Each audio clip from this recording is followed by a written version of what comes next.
If you think the 1900s were quiet, this year will change your mind. A volcano swallowed a town. An earthquake burned a city to the ground. And when the people finally spoke, the empire crushed their voice. A book exposed the filth behind America's food, and it disgusted the president. In a courtroom in South Africa, a quiet man declared war without violence, and a shoemaker tricked the entire German army with a second-hand coat. In this episode, we explore 10 events history tried to bury from the year 1906.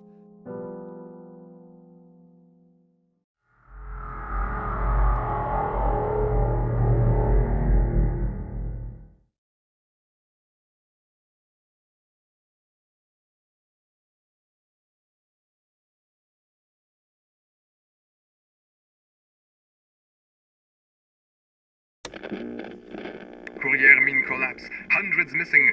Rescue workers overwhelmed. March 10th, 1906.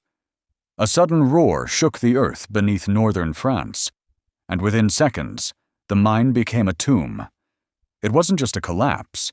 It was a chain of explosions, coal dust igniting like gunpowder. Entire tunnels vanished. 1,000 men didn't come back. Fathers, brothers, children, trapped in the dark with no chance to breathe. Some were alive, buried deep below. But rescue came too slow. Bureaucrats stalled. Days passed. When survivors finally emerged, 20 days later, they crawled out like ghosts. Skin burned, eyes hollow. They buried 1,099 that year. But what couldn't be buried was the rage. A workers' strike erupted, and the fire spread across France. They were still burying their dead in France, when another grave opened across the sea. The sky went dark. We feared it was the end of days. Even the birds fled. On April 5th, 1906, Vesuvius woke up. At first it was just smoke, but every hour the sky got darker. The eruption lasted days. Ash rained from the heavens. Entire rooftops collapsed under its weight. Tourists ran. Farmers prayed. But those who couldn't afford to leave just waited for fire to follow. The king, Vittorio Emanuele, arrived covered in soot. He didn't come to speak. He came to dig. The eruption destroyed towns. But what made headlines was something else entirely. The Vatican said it was a warning from God. Scientists called it a cycle, but everyone agreed. Italy was on the edge. As ash settled over Italy, another force awakened across the sea. This time, not from the sky above, but from the earth below.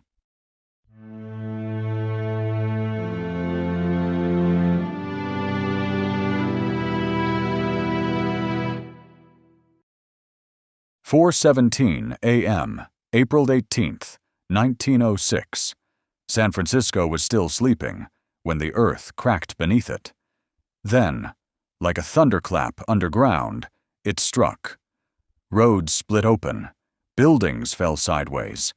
People woke up screaming. Fires broke out within minutes.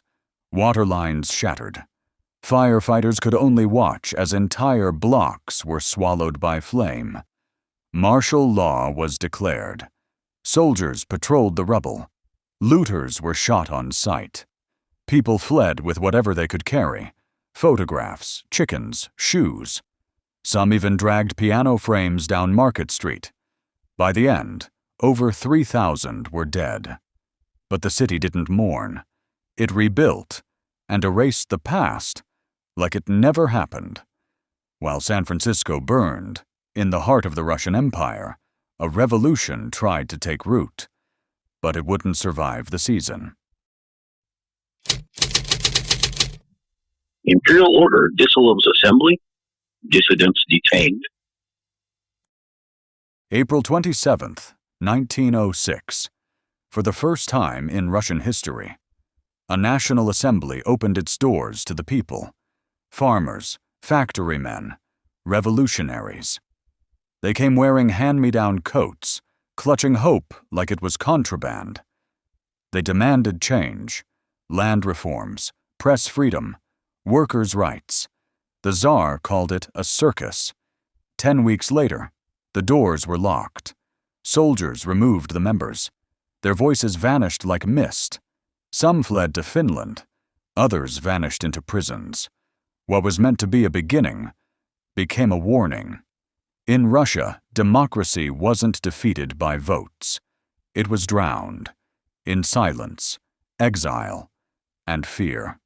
Across the world, a different revolution was brewing, not in parliaments or palaces, but in a slaughterhouse.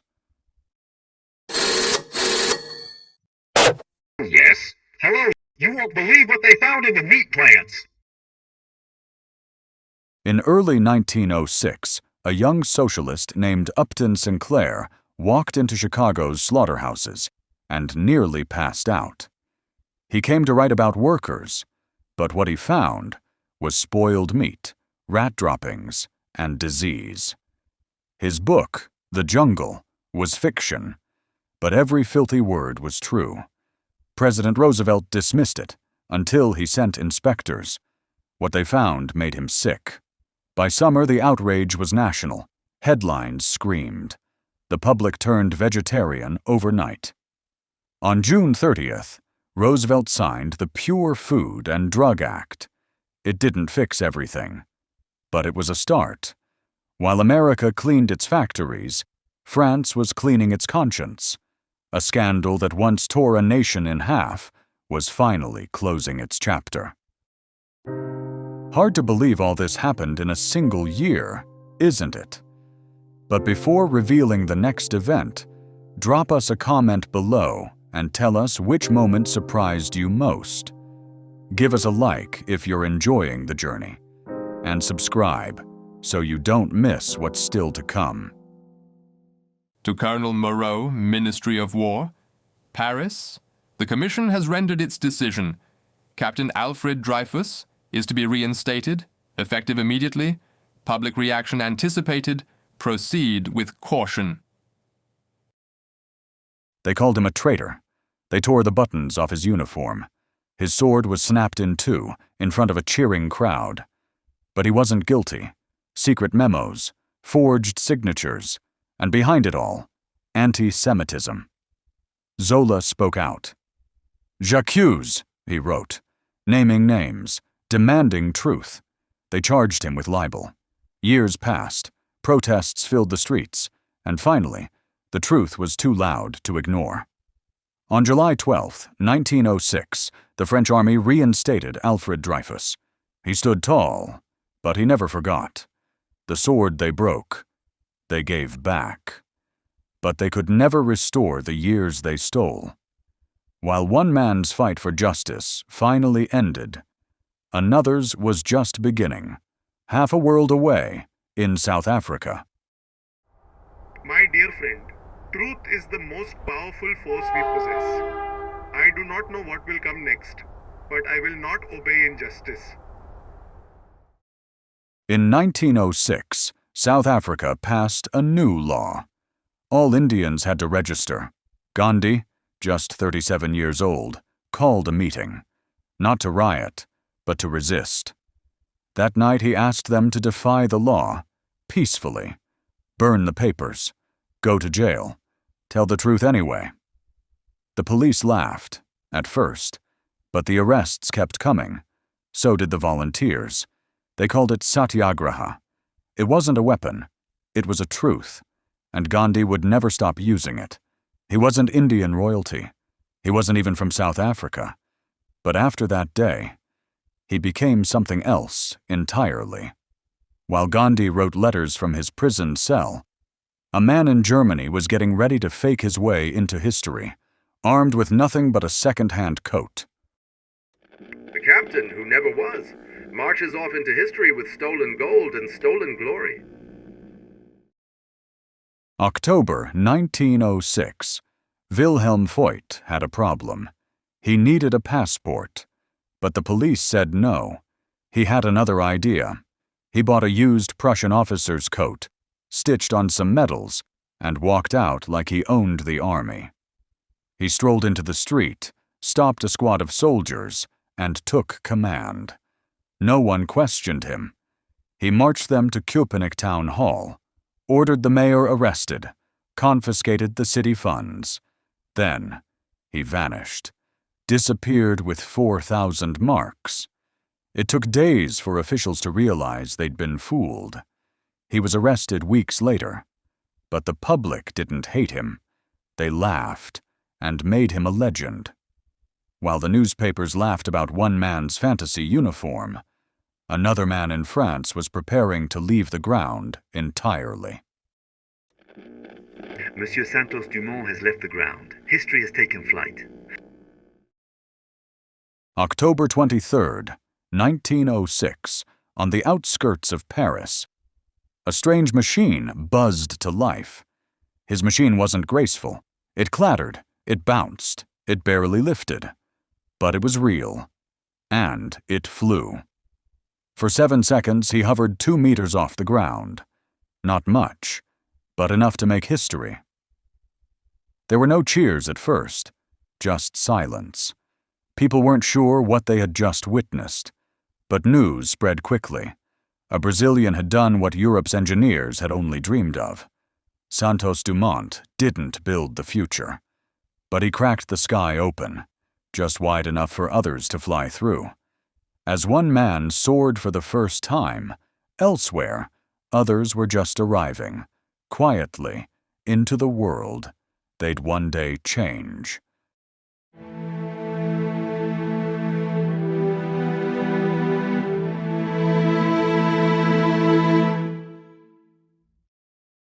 September 25th, 1906, Dmitry Shostakovich was born under the Tsars and became the sound of Soviet defiance. Shostakovich composed under Stalin. His music danced on the edge of treason, loved, feared, censored, remembered. In a quiet New York home, on December 9th, 1906, a girl named Grace was born. She'd grow up to teach computers how to speak human. Grace Hopper invented the first compiler, translating machine logic into human words. Without her, the digital world wouldn't exist. On December 19th, 1906, Leonid Brezhnev was born into empire, baptized in revolution, and would one day rule the Soviet Union for 18 years. Under Brezhnev, the USSR stagnated, but held. Tanks rolled into Prague, smiles froze into portraits, and fear lingered beneath the stillness. Paul Cézanne gave the world color, shape, and emotion. Then, one October morning, the painter collapsed in a storm. He died a few days later on October 22nd, 1906, painting to the end. Henrik Ibsen died in silence on May 23rd, 1906, after years of illness. His final words were, "To the contrary." He exposed hypocrisy, challenged society, and gave voice to the silenced. In 1906, a child was born who would teach machines to talk, another who would compose symphonies of silence. One would lead a superpower, and one laid down his brush for the last time. And that was the world in 1906, a year of fire and flight, of justice delayed and history made. If these stories moved you or surprised you, there are many more to uncover. Tap the card on screen to revisit 1905, another year where forgotten moments shaped everything that followed. And if you believe history deserves to be remembered, not buried, your support means everything. Give the video a like, leave us a comment, and most of all, subscribe so you don't miss what's next. Next Sunday, we begin a brand new chapter, 1907, and it's a year you won't want to miss. And every Thursday, join our new storytelling series, hosted by Walter and Clara. 2 voices, 1 scrapbook, a lifetime of memories. Thank you for being here. Stay curious, stay kind, and we'll see you back in time.